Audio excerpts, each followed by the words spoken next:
Hey, the internet, y'all got us all the way up. We met that dude, Duke the Jeweler, the night before. We was gambling.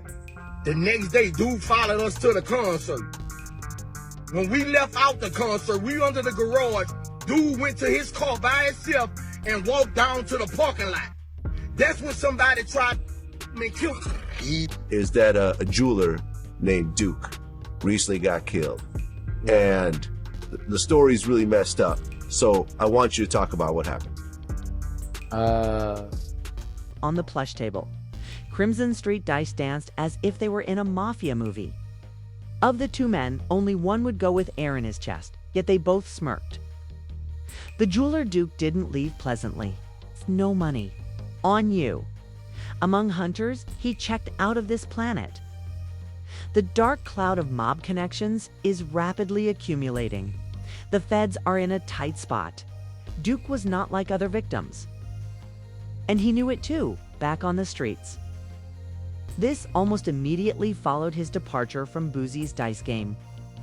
They gave him daps 1 minute and looked at him with suspicion. Next, the federal heat has caused the similar faces to perspire. Additionally, 50 Cent is raising the ante, giving away clues, and hinting at a plot twist that is far more intricate than anyone could have imagined. It's now unfolding in real life like a crime drama. Prior to Takeoff's terrible departure, 2 weeks prior to A, Duke was engaged in a dice game that looked quite similar to one played by J. Prince Jr., and all goes haywire when the wrong guy starts to win.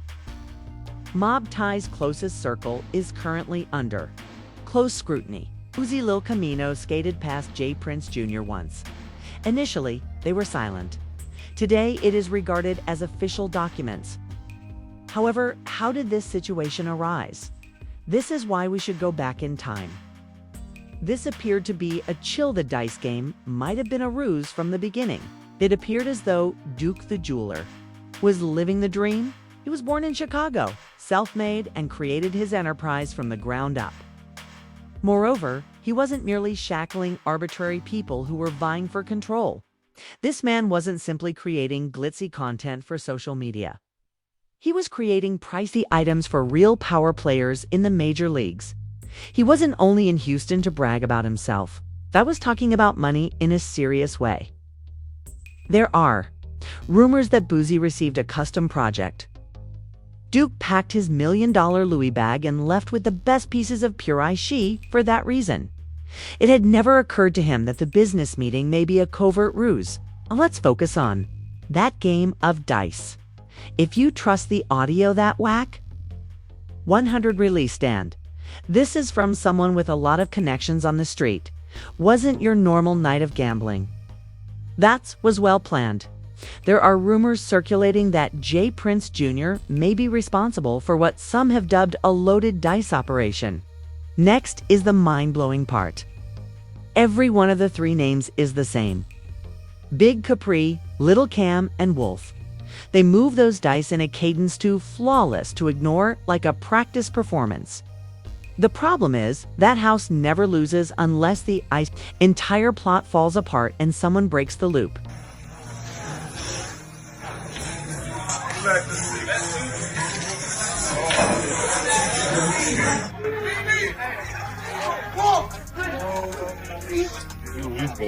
Man, You supposed to be mad today. man, back dropping.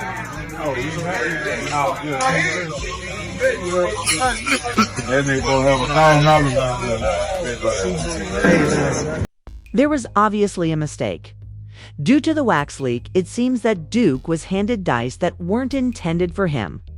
They had been altered, indeed, at once. He began to win. He started with tiny bills and worked his way up to stacks and 5 figures. Those in positions of authority also become anxious when someone tampers with a system that ought to be tightly regulated. Now, let's discuss numbers. Roughly 30% of each dice session is reportedly retained by J. Prince Jr.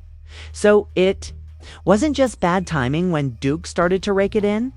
The result was financial loss for someone. Duke didn't say anything about it either. He was bright and energetic and loud. Money was being thrown like confetti, and he was filming every flex for social media. From this moment on, the temperature begins to decline. You'll notice Boosie whistling in the background when you freeze that night's film. Not loud enough, but just enough. Then his nephew gives Duke a direct look. Then, a man wearing a red sweatshirt leans forward and gives the nephew a silent cue by tapping his arm. In an instant, the entire atmosphere changes. For a moment, Duke is beaming and full of life. The air seemed to have been pulled out after that, withdrawing from the room. After that change in energy, Duke disappears a few minutes later. To arouse such a feeling is impossible. No hesitation was there here. It was an instinct. When you enter a room full of people who already know the story's ending, it seems weird. Even if you still believe that this was just another gaming night, you should question why Boosie would arrive with a guest who flashed $1 million drip around people without any kind of support. When someone was rolling solo with that much ice, why didn't J. Prince Jr. lock in some sort of security? Give it your full support till Duke leaves the game. Not a ride on standby, no entourage, no muscle. After an evening with affluent people, Duke is seen wandering alone in a dimly lit Houston parking lot. Feels strange. It's because of this. However, this is the moment when mistrust becomes fatal. A few seconds later, there is a burst of gunfire. Duke is ill-prepared and unfortunately fails to show up. Everything was still on Duke, but in a normal setup or sly robbery, the money and diamonds usually disappear first. Therefore, what sort of alleged theft is the $1 million drip overlooking? Hours before the terrible turn of events, he played the same icy pieces at Boosie's concert.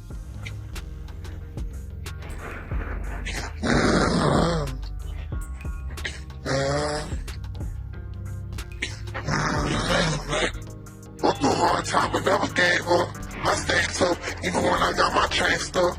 Go through hard time, but we know that what made us. Can't blame us, we love the script, but that what paid us. Yeah, ain't gonna ask, I know them niggas laid up. I call King, like get the pressure going where I'm up. I can't even find, you know how many nights I stayed up. Know how many fucking nights. The plot takes a very different turn. Duke was carrying a purse from Louis Vuitton. Yes, exactly. It's the bag. The one containing his most valuable, pre-released, specially made ice. That didn't simply disappear into the night. It turned up in Boosie's own home. Take some time to marinate. It is not a rumor. Even the Houston Police Department confirmed it. The question remains whether Duke handed it to Boosie to keep him safe throughout the game, or whether he received it in some other way after things went bad. What is indisputable, though, is this: they returned with that bag to Boosie's where Duke didn't. Additionally, Boosie described everything in a nervous Instagram Live broadcast from an aircraft, dismissing it as if Duke hadn't even crossed his mind. It was just a random individual who appeared. Perfect, convenient. He was walking to his car or something, and some dude tried to rob him. Some dude tried to rob him.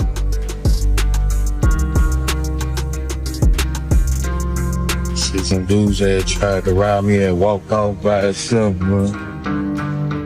I had just met dude yesterday.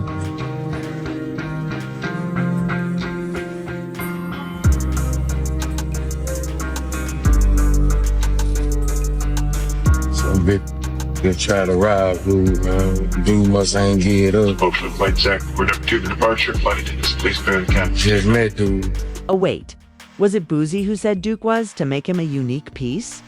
The man you invited to an exclusive dice game was someone you hardly knew, but you let him go to his car alone, displaying an astounding level of shine. Yes, that storyline is more faulty than a soap opera narrative twist. There was more to Boosie than that. He was in a garage. He must have walked outside to the parking lot. We was in a garage. We heard the but it like they was far away in the parking lot. He must have went to his car or something. Dude was finna make a piece of it too. Damn.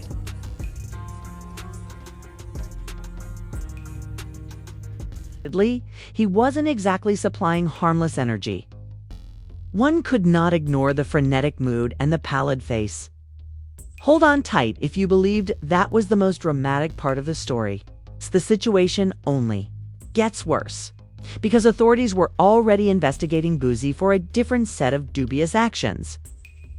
They separated Duke's case into a separate federal investigation. Stay away from waiting games. Being attended to at the back of the queue. Finding the truth regarding Duke's predicament is one objective. The digital breadcrumbs were followed, of course. It's the final call from Duke Perk Up Boosie's office. That's where someone from Boo's gang took the phone, unless it managed to get legs. And nobody made an effort to conceal it, which made it worse. After the ping, it simply turned off, as if someone wanted it to vanish completely, unharmed. Made the feds angry. They then ripped Duke's rental to pieces. Boosie's nephew and cousin had fingerprints collected by forensics. This surprises you just when you thought it was McSal pandemonium. The observer outside the Puffin said they witnessed Duke making his way to his automobile by himself. There seemed to be peace and quiet until it was not. A moment later, as if he had been waiting for the right moment, Boosie's nephew appeared. The first hit is claimed to have been hurled by Duke, who must have sensed the shift in the atmosphere, sought to compete. But Boo's nephew is credited with taking the image, and it was already altered after only one short move. The worst is not yet over. It was not an attempt to disguise it as a robbery. And why? Considering that there was no financial stake, it dealt with he was hushed when they kept the bag rather than throwing it away. It's more than carelessness. That is courageous. Who do you think did anything so audacious? The 50 Cent. You know how there's usually a concealed caution when superstars come to Houston? You should check in. While it is known, it is never recorded. The message reaches influencers, ballers, and artists alike. Getting into Houston without revealing your identity to J. Prince Jr. and the Mob Ties group puts you in serious danger. That being said, nobody wants to acknowledge this messy portion. Imagine being instructed to check in with the same crew that is making the arrangements. Duke rolled up in a dice game that Prince Jr. sponsored. You remember? He died in the identical setting as the night takeoff. Subsequently, Duke disappeared as well. The whole check-in environment changed from one of security to concern. Because it would be strange to have two visitors abandon caskets if J. Prince Jr. claimed to have Houston on lock. Whack 100 has to be listened to. Entertainer invites him in, act like he's covering for him, hanging out, everything is cool. Let's go here, let's go there, let's go here, let's go there. He introduces the dice game. He got three right, who rotate the dice. Now these dice is loaded. Tell me it's a Wolf, Big Caprice, and watch this, and Little Cam are the loaded dice rotators, right? He said, what? There was a situation that occurred that a certain jeweler round and got past the dice on accident and was hitting all them for a couple hundred. They got irritated about that. I ain't gonna go too far into that story because, right, boom. The only way they could get their money back was their money back. He said, but Lil Cam, Wolf, and Big Caprice are the three designated to say I'm up, I got the next, and they pass the dice to each other, but they loaded, but they shooting. Prince Jr. claimed that the entire situation is a setup, luring artists with a fake, cozy vibe, soothing them, and then putting them in dice games. Less to all the entertainers. You know, Dukes of Hazzard was one of my favorite shows, right? I don't know if y'all watched that. I was thinking about Daisy Dukes for a reason. I don't know why I said that. You know, one might go with it, may not go with it, but I don't know. The math is math and let it math. But entertainers, beware. Oh, with Jay Prince Jr., when he talked about let's go shoot some dice. Because the loaded dice crew is 3 Lil Cam, Wolf, and Big Caprice. We know Lil Cam in there because I believe somehow, some way, he was caught up in the dice situation. Rest in peace, Takeoff. I don't know what's going on. But what I do know this, Jay Prince Jr. got a whole thing that when y'all come into town, hold on, bro. Didn't they say Fifth Ward earlier that day shooting dice? Yep, that's a fact. That word been out, Wack. That word been out. We been got that memo. And then, so they've been getting hit all day, and it got to the point at the thing, Quavo like, getting into dice. That's what this nigga Jay Prince Jr., boy, these niggas got all kind of shit going on down there. They say, he said the jeweler nigga got past the dice. He didn't even know the motherfuckers was loaded. He just think he hit. These niggas is mad as a motherfucker. Cause they like, nigga, how you pass this nigga the loaded dice on up? Soothing them and then putting them in dice games with people. Interview. It's 12/21/1402. There are now murmurs going around. Celebrities are quietly retreating. Houston's labels are canceling performances. It is becoming increasingly heated. The whole game has been in flames because of 50 Cent's blunt criticism of videos and uncensored subtitles. According to some, he's playing with fire. According to some, he is the only one with the courage to express what everyone is thinking. In the meantime, insiders assert that Boosie's. He believes the feds are breathing down his neck and he's losing it because there's no way out this time. They focused solely on the evening of Duke's murder and separated this case from Boosie's earlier gun problem. They are now investigating his residences, his bank transactions, and even his son's online behavior. But it could be his inner circle that will cause the real drama.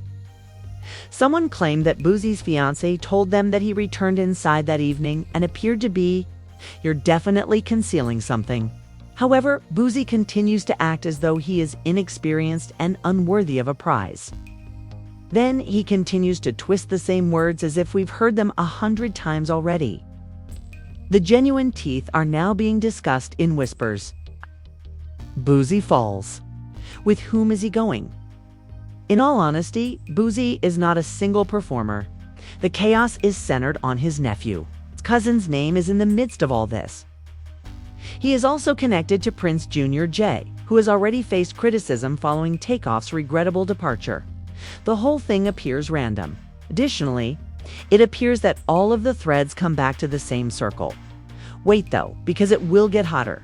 Try it twice. The same musician who once backed Hardy's mob ties is now publicly disparaging him. The name Jay Prince Jr. was taken from him. In every conference, his name is hardly mentioned. It's clear that something broke. Junior's grace had disappeared, and at first there was only a tiny difference. Absence of group shows or behind-the-scenes photos. The whispers then became louder. A woman seemed to have been the reason for everything's collapse. But not any woman either. Vanessa's mother and her child. One, it is said that she and her own mother arranged for him to be arrested and put him in.